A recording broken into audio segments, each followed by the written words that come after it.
This is a very, very special interview.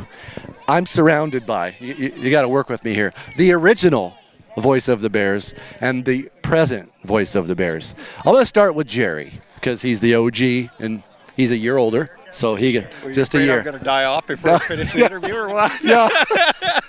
So besides this gorgeous press box, what are some of the things that this field, or just with this program, the progression has changed for you? It really is night and day, and you could start with the grass we're standing on. I mean, back in the early '80s, you would basically by the midseason you would have. It'd be bare dirt, and I mean that was pretty hard field.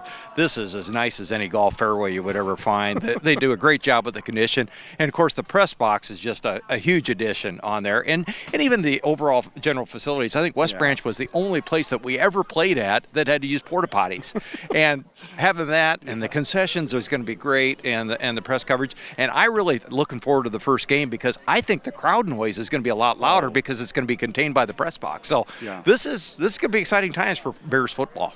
And then, your vantage point on the sideline Jerry, hashtag sideline Jerry, we'll get an Instagram or something set up soon, is how do you see the game differently down here, do you think, than perhaps Steven, or other than it's just a different vantage point? Well, what I look at is a lot what's going on the sideline. The interaction between the coaches and players, and then also even you can hear them on the fields, and what you get a little bit better sense than maybe when you're up in the press box on there. So, at first I didn't know whether I'd like it. I really like it, and it's enjoyable. And fortunately, Coach Peterson has given basically free reign. I can go wherever I want and talk to whoever I want to, and so it's been really interesting on there, and hopefully bring those tidbits to the BearCast on there. And Steven's great to kick things off of. I mean, he'll throw it down to me, and it's been a lot of fun. So he's not as selfish as we hear. No, that's okay. Quinny. That's Quinny.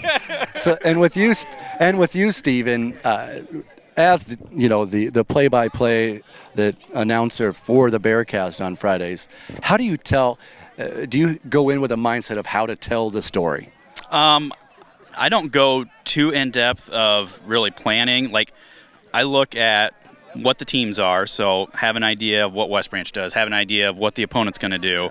But really, with it being play-by-play, you're live, and as you see, games unfold so differently that you really just have to be ready to react as things are happening. So you anticipate some things, but really it's more looking at that reaction, trying to understand, oh, hey, there was a great block that really changed the course of games. There's you think back to different games where a big turnover happens or something else where all of a sudden what looked like was going to be a blowout turns into a ball game. And so that really changes things on the fly. So you can't go into it thinking, okay, this is how it's going to be and this is what I do, because then you really find yourself out of sorts when you're just more open and ready to adapt on the fly.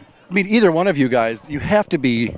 It's one of those things when what you're doing and what you're doing, you got to be quick on your feet. You can't just, it's going to be this play looks this, and then something can happen. All of a sudden, you've got to switch your mindset and find something different to portray, to paint the picture.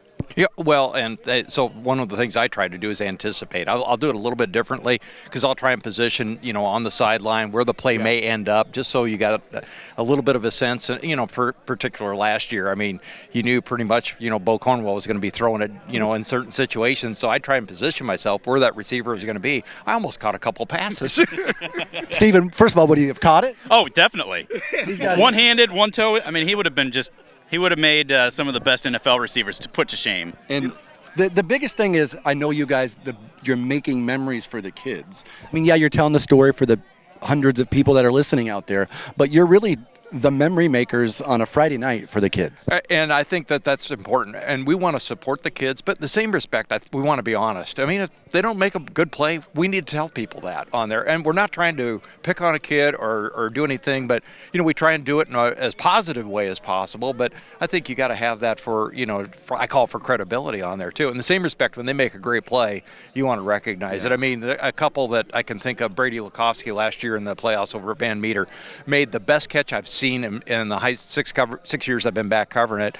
I mean, but actually got called back because of a penalty. But he went up over the guy, took the ball, and then went on in for a touchdown. But those are the things that you really enjoy, and don't forget. And the thing I really enjoyed about that play was the actual legal pancake block that happened that was called holding. You can watch the film. That's not controversial. I'm just saying, watch the film. Film don't lie. But that's football, huh? Yeah, that's football. Great answer. But, guys, we really appreciate I mean, from my perspective, from everybody's perspective in West Branch that has the opportunity to listen, that can't make it to the games just to have this.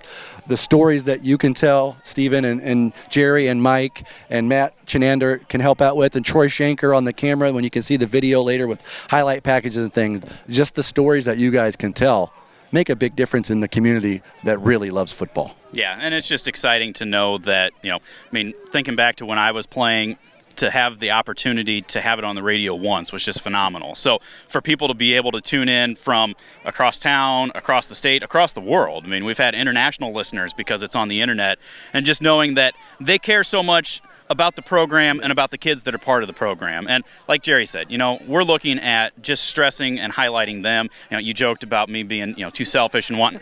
I never do this to hear my voice. Right. I always do it because I want to highlight what the kids are doing and look at their accomplishments. And, it's always fun when you see some guys. I mean, I think, was it Camacho last year that had a tackle or a block, I think, on a punt return? Right. And, afterwards he was kind of like, I don't know, I just did my job. But, you see those things and you appreciate what the kids are doing, even if they're not maybe the star quarterback or star running back.